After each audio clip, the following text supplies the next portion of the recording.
अष्टावक्र महागीता ज्ञान की धारा में मैं आपका स्वागत करता हूँ।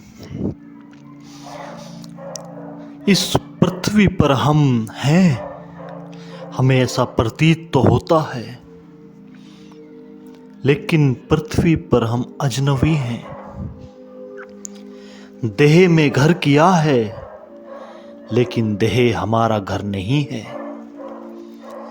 जैसे कोई परदेश में बस जाए और भूल ही जाए स्वदेश को, और फिर अचानक राह पर किसी दिन बाजार में कोई मिल जाए और घर की याद दिला दे।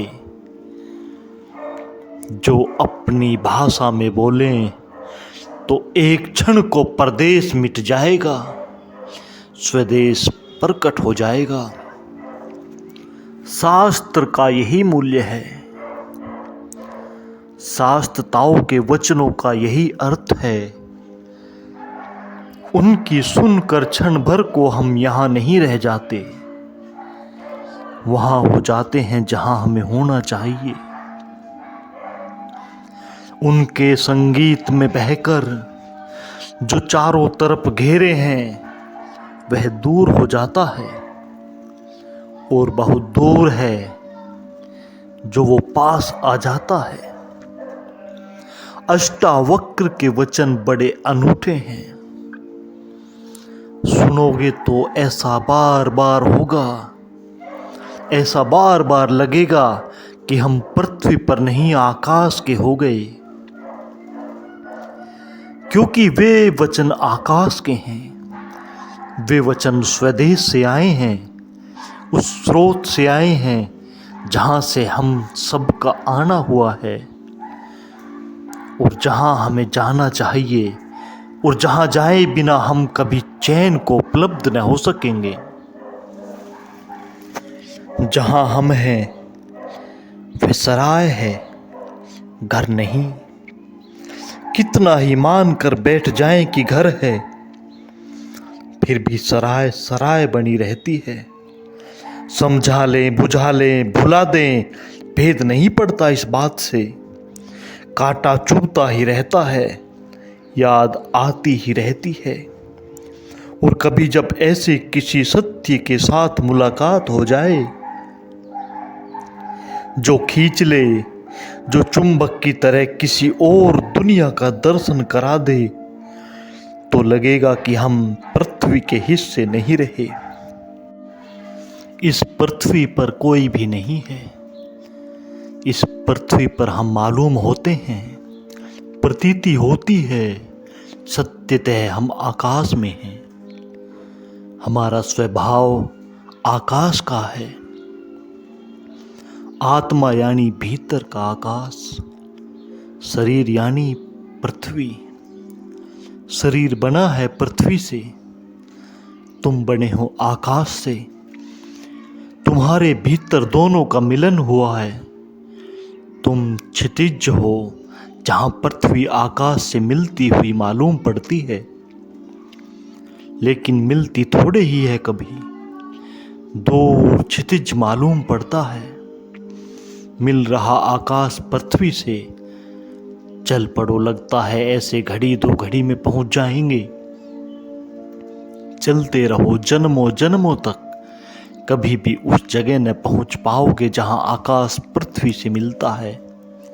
बस मालूम होता है, सदा मालूम होता, मिल रहा है। थोड़ी दूर आगे, बस थोड़ी दूर आगे। लेकिन पृथ्वी और आकाश का मिलन है नहीं कहीं, सिर्फ देखने में ही दिखाई पड़ता है। जैसे मिलन है, वैसे ही हमारी अवस्था है। यहाँ भीतर भी मिलन कभी हुआ नहीं। आत्मा कैसे मिले शरीर से? मृत्यु का अमृत से मिलन कैसे हो? दूध पानी में मिल जाता है, दोनों पृथ्वी के हैं। आत्मा शरीर से कैसे मिले? दोनों का गुण धर्म अलग है। कितने ही पास हो, मिलन असंभव है।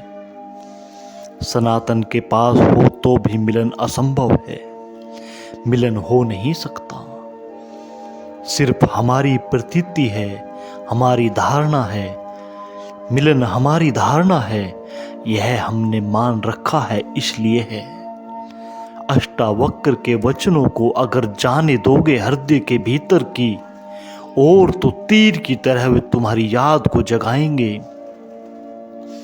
तुम्हारी भूली बिसरी स्मृति को उठाएंगे। क्षण भर को आकाश जैसे खुल जाएगा, बादल कट जाएंगे, सूरज की किरणों से भर जाएंगे प्राण। कठिनाई होगी क्योंकि हमारे सारे जीवन के विपरीत होगा यह अनुभव। इससे बेचैनी होगी और ये जो घटनाएं घट गई हैं ये तुम्हारे कारण नहीं घटी, ये तो किसी शास्ता के वचनों का परिणाम है। फिर घटाएंगी, गिर जाएंगी। तुम घर पहुंचते पहुंचते फिर घटाओ को घेर लोगे। तुम अपनी आदत से इतनी जल्दी बाज थोड़े आओगे। फिर घटाए गिर जाएंगी। तब और बेचैनी होगी कि जो दिखाई पड़ा था वह सपना तो नहीं था, जो दिखाई पड़ा था कठिन कल्पना तो नहीं थी। कहीं अहंकार का मन का खेल तो न था, कहीं ऐसा तो न हुआ कि हम किसी पागलपन में पड़ गए थे। स्वभावतः तुम्हारी आदतों का वजन तुम्हारा बहुत पुराना हो गया है। अंधेरा बड़ा प्राचीन है, यद्यपि है नहीं पर है बहुत पुराना। सूरज की किरण कभी फूटती है तो बड़ी नई है, अत्यंत नई लगती है, क्षण भर को दिखाई पड़ती है, फिर तुम अपने अंधेरे में खो जाते हो। तुम्हारे अंधेरे का बड़ा लंबा इतिहास है। जब तुम दोनों को तोलोगे तो किरण पर पैदा होगा, अंधेरे पर पैदा नहीं होगा। होना चाहिए अंधेरे पर, लेकिन होता है किरण पर, क्योंकि किरण है नई और अंधेरा है पुराना। अंधेरा है परंपरा जैसा, सदियां सदियां की धारा है। किरण है अभी अभी फूटी ताजी नई, इतनी नई कि भरोसा कैसे करें। लगा कि मैं इस पृथ्वी पर नहीं हूं, इस पृथ्वी पर कोई भी नहीं है, इस पृथ्वी पर हम हो नहीं सकते। मान्यता है हमारी, धारणा है, लगता है सत्य नहीं है पर। और मुझे असीम आकाश में एक ज्योति कण हूं, ऐसा प्रतीत जो होता है यह शुरुआत है असीम आकाश में एक ज्योति कण। जल्द ही लगेगा कि असीम आकाश यहां से प्रारंभ है। तो असीम आकाश में भी अभी हम पूरी तरह लीन नहीं हो पाते। अगर लगता भी है कभी कभी वह उड़ान भी आ जाती है, वह तूफान भी आ जाता है, हवाएं हमें ले जाती हैं, तो हम भी अपने को अलग ही बचा लेते हैं। ज्योति कण न रहे अंधेरे, हो गए ज्योति कण, लेकिन आकाश से अभी भी भेद रहा, फर्क रहा, बहुत फासला रहा। घटना तो पूरी उस दिन घटेगी जिस दिन तुम आकाश ही हो जाओगे। ज्योति कण भी भिन्न हैं, जिस दिन तुम अभिन्न हो जाओगे, जिस दिन लगेगा मैं शून्य आकाश हूं। ऐसा तो कहते हैं भाषा में कि मैं शून्य आकाश हूं। जब तक मैं है तब तक यह कैसे हो सकेगा। मैं है तो आकाश अलग रहेगा। जब ऐसा प्रतीत होगा कि शून्य आकाश है तब मैं तो नहीं रहूंगा, शून्य आकाश ही रहेगा। कहते हैं अहम ब्रह्म अस्मि, मैं ब्रह्मा हूं। लेकिन जब ब्रह्मा होगा तब मैं कैसे रहेगा। ब्रह्मा ही रहेगा, मैं नहीं रहूंगा। पर कहने में और कोई उपाय नहीं। भाषा तो सोए हुए लोगों की है, भाषा तो उनकी है जो परदेश में बस गए हैं और जिन्होंने परदेश को स्वदेश मान लिया। मौन ही ज्ञानियों का है, भाषा तो अज्ञानियों की है। तो जैसे ही कुछ कहो, कहते ही सत्य असत्य हो जाता है। ब्रह्मस्मि, मैं ब्रह्मा हूँ, मैं आकाश हूँ, कहते ही असत्य हो गया। आकाश ही तो है, इसीलिए ज्ञान तो मौन है। परम ज्ञान को शब्दों तक लाना असंभव है। लेकिन हम धन्य भागी हैं कि अष्टावक्र जैसे किन्हीं पुरुषों ने अथक असंभव चेष्टा की है। जहाँ तक संभव हो सकता था, सत्य की सुगंध को शब्द तक लाने का प्रयास किया है। और इतना ख्याल रखना कि अष्टावक्र जैसी सफल चेतना बहुत कम है। बहुत ने प्रयास किया सत्य को शब्द तक लाने का, सभी हारे और हारना सुनिश्चित है। मगर अगर हारे हुओं में भी देखना हो तो अष्टावक्र सबसे कम हारे हैं, सबसे ज्यादा जीते हैं। सुनोगे ठीक से तो घर की याद आएगी। सुबह की लगा ज्योति कण हूं, तैयारी रखना खोने की। किसी दिन लगेगा ज्योति कण भी खो गया, आकाश ही बचा। तब पूरा मतवाला पंछाएगा। तब डूबोगे सत्य की शराब में, तब नाचोगे, तब अमृत की पूरी झलक मिलेगी। यहाँ थोड़ी भूल हो जाती है। जब भी हमें कुछ सुखद अनुभव होते हैं तो हम चाहते हैं फिर हो। मनुष्य का मन है बड़ा कमजोर, आकांक्षाओं से भर जाता है, लोभ से भर जाता है। पर लोभन पैदा होता है, जो भी सुखद है उसे दोहराने का मन होता है। लेकिन एक बात ख्याल रखना, दोहराने में भी भूल हो जाती है। जैसे ही तुमने चाहा फिर से हो, फिर कभी न होगा।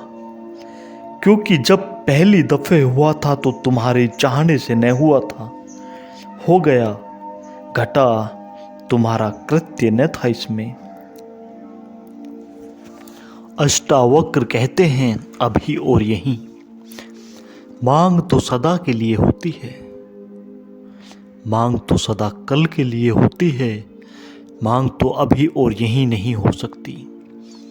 मांग का स्वभाव वर्तमान में नहीं ठहरता। मांग का अर्थ है ही कल हो, घड़ी भर बाद हो, क्षण भर बाद हो। मांग अभी तो नहीं हो सकती। मांग के लिए तो समय चाहिए, थोड़ा ही सही, पर समय तो चाहिए। और भविष्य है नहीं, जो नहीं है उसी का नाम भविष्य है। जो है उसका नाम वर्तमान है।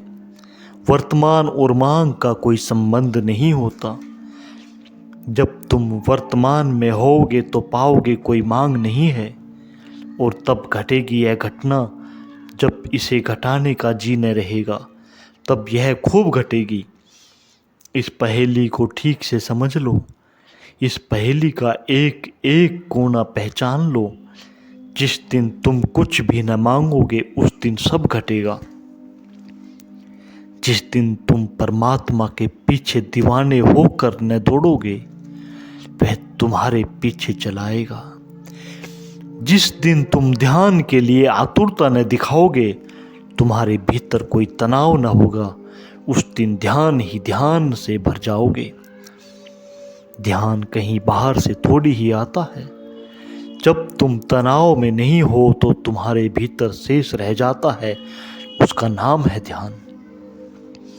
जब तुम्हारे भीतर वासना नहीं है तो जो शेष रह जाता है उसका नाम है ध्यान।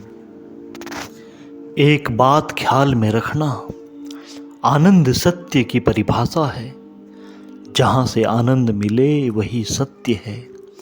इसीलिए तो हमने परमात्मा को सच्चिदानंद कहा है। आनंद उसकी आखिरी परिभाषा है। सत्य से भी ऊपर, चित्त से भी ऊपर आनंद को रखा है। इसीलिए तो सच्चिदानंद कहा है। सत्य एक सीढ़ी नीचे, चित्त एक सीढ़ी नीचे, आनंद परम है।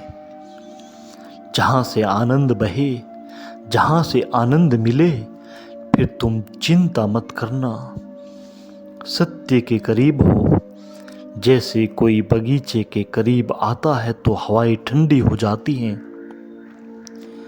पक्षियों के गीत सुनाई पड़ने लगते हैं, शीतलता अनुभव होने लगती है। तब बगिया दिखाई भी न पड़े तो भी अनुभव में आने लगता है कि राह ठीक है, बगीचे की तरफ पहुंच ही रहे हैं।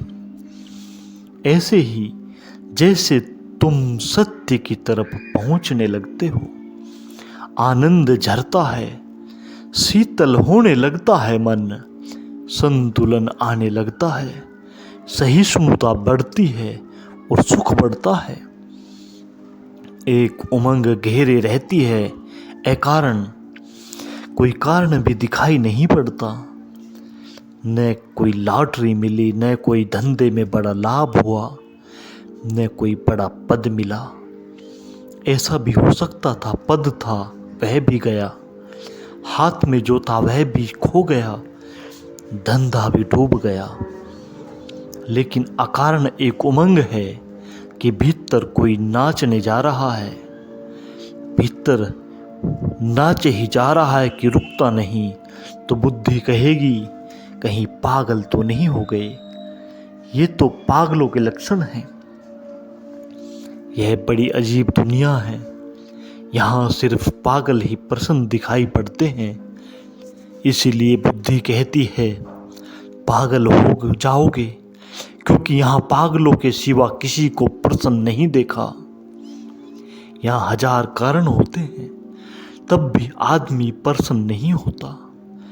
बड़ा महल हो, धन हो, संपत्ति हो, सुख सुविधा हो, तब भी आदमी प्रसन्न नहीं होता।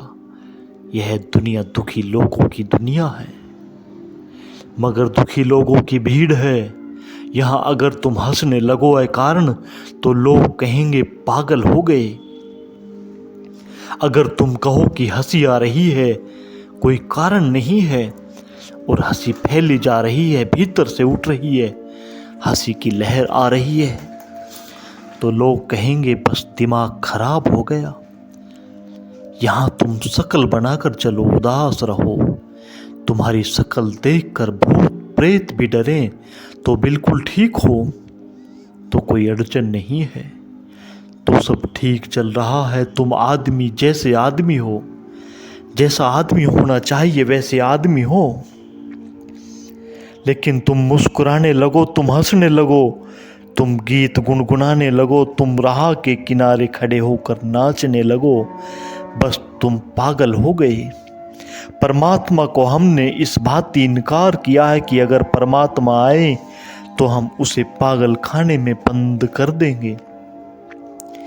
शायद इसी कारण नहीं आता, आने से डरता है।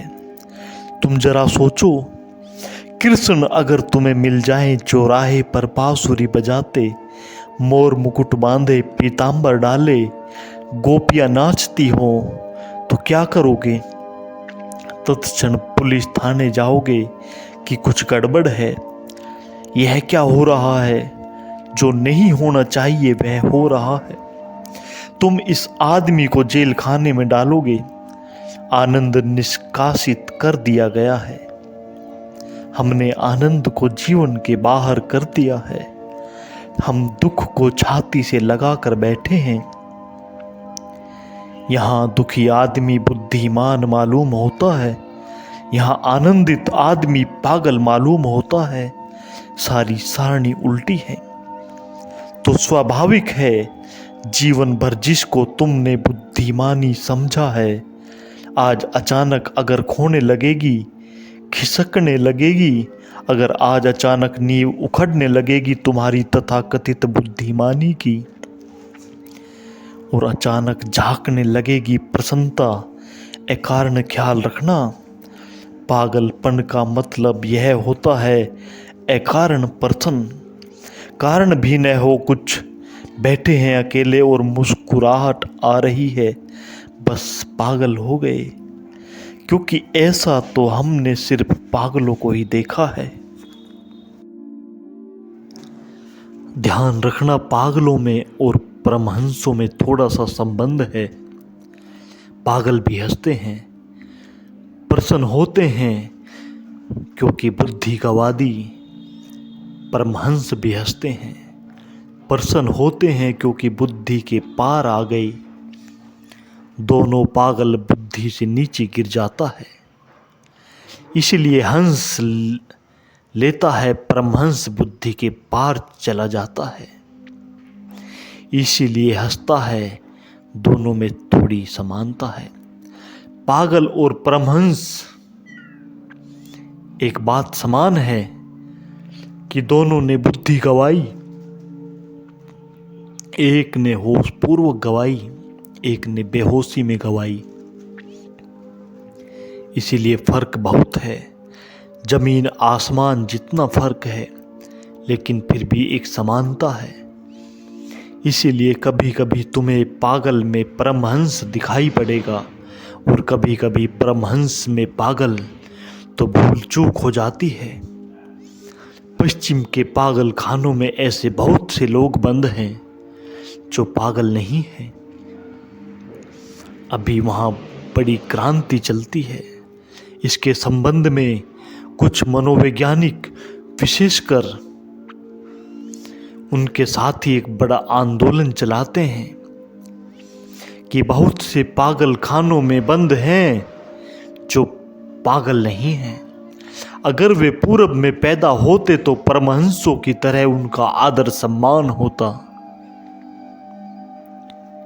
इससे उल्टी घटना पूरब में घट चुकी है।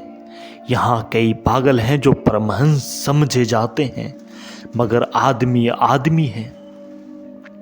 यहाँ पूरब में कई पागल परमहंस समझ लिए गए, मगर भूल चूक होती है क्योंकि दोनों की सीमाएं एक दूसरे पर पड़ जाती है, तो यह शक स्वाभाविक है। एक ही बात ख्याल में रखना, इसमें आनंद बड़ा हो रहा हो, घबराना मत, मगर आनंद पागलपन के कारण भी बढ़ सकता है। तो सुरक्षा की कसौटी क्या है? सुरक्षा की कसौटी यह है, तुम्हारा आनंद बढ़ रहा हो, तुम्हारे कारण किसी का दुख न बढ़ रहा हो, तो बेफिक्री से जाना। तुम्हारा आनंद किसी की हिंसा, किसी पर आक्रमण, किसी को दुख देने पर निर्भर ना हो, तो फिर पागलपन से डरने की कोई वजह नहीं है। अगर पागल भी रहे तो यह पागलपन बिल्कुल शुभ है, ठीक है, फिर बेझिझक इसमें प्रवेश कर जाना। डरने का कारण तो तभी है जब तुम किसी को नुकसान पहुंचाने लगो। तुम्हारे नाच से किसी को कोई बाधा नहीं है, लेकिन कोई सो रहा है और तुम उसकी छाती पर जाकर ढोल बजाकर नाचने लगो। तुम नाचो, इससे कुछ अड़चन नहीं। तुम गुनगुनाओ राम का नाम, यह ठीक, लेकिन माइक लगाकर आधी रात में तुम अखंड कीर्तन शुरू कर दो तो तुम पागल हो। हालांकि कोई तुमको पागल नहीं कह सकता, क्योंकि तुम राम धुन कर रहे हो। ऐसे कई पागल कर रहे हैं। वे कहते हैं अखंड कीर्तन कर रहे हैं, 24 घंटे की कथा की है। सो न सो, तुम्हारी मर्जी। अगर तुम बाधा डालो तो अधार्मिक हो। इतना ही ख्याल रखना, तुम्हारा आनंद हिंसात्मक ना हो, बस यह पर्याप्त है। तुम्हारा आनंद तुम्हारा निजी हो, इसके कारण किसी के जीवन में कोई बाधा ना पड़े, कोई पत्थर ना पड़े। तुम्हारा फूल खिले, लेकिन तुम्हारे फूल के खिलने के कारण किसी को काटे ना चुभे। इतना ही पर ख्याल रहे तो तुम ठीक दिशा में जा रहे हो। जहां तुम लगे कि अब दूसरों को बाधा होने लगी, वहां थोड़े सावधान होना। वहां परमहंस की तरफ न जाकर तुमने पागलपन का रास्ता पकड़ लिया। इसमें किसी को कोई दुख नहीं, बेझिझक बेधड़क जा सकते हो तुम, अगर किसी को कोई बाधा ना हो। तिरता है आदमी सिर के फिरने से। परमात्मा को तुम चढ़ाओ चुन चुन कर चीजें, अच्छी अच्छी चीजें, उससे कुछ न होगा जब तक कि तुम सिर न चढ़ाओ। तुम ले जाओ सुंदरतम से सुंदरतम चीजों को खोजकर, बहुमूल्य को खोजकर चढ़ाओ, कोई नूर कुमलाएंगे। तोड़ो फूल कमल के गुलाब के, चढ़ाओ कुमलाएंगे। एक ही चीज वहां स्वीकार है, वह तुम्हारा सर, वह तुम्हारा अहंकार, वह तुम्हारी बुद्धि, वह तुम्हारा मन। अलग अलग नाम है, बात एक ही है, वहां चढ़ाओ अपने को। लोग तो यही कहेंगे कि सिर फिर गया, कहने दो लोगों को, लोगों के कहने से कोई चिंता नहीं। जब लोग कहते हैं सिर फिर गया, तो वे इतना ही कह रहे हैं कि अपने सिर की रक्षा कर रहे हैं और कुछ नहीं। जब लोग तुमसे कहते हैं तुम्हारा सिर फिर गया, तो वे ये कह रहे हैं कि बचाओ हमें, इधर इस तरफ मत जाओ, हमें मत सुनाओ ये गीत, मत यह हंसी के हमारे द्वार लाओ, मत दिखाओ हमें ये आंखें मदमस्त, ये खबरें मत कहो हमसे घबराहट है। भीतर उनके भी यही राग है, भीतर उनके भी ऐसी ही वीणा है, जो प्रतीक्षा करती है जन्मों जन्मों से कि कोई छेड़ दे, मगर डर है, घबराहट है। बहुत कुछ उन्होंने झूठ जगत में बनाया है, बसाया है, कहीं उखड़ ना जाए। आज बस इन्हीं शब्दों के साथ मैं अष्टावक्र महागीता ज्ञान की चर्चा की बातों को समाप्त करता हूँ। आगे भी इन ज्ञान की चर्चा पर वार्ता जरूर करेंगे। सुनने के लिए बहुत बहुत धन्यवाद।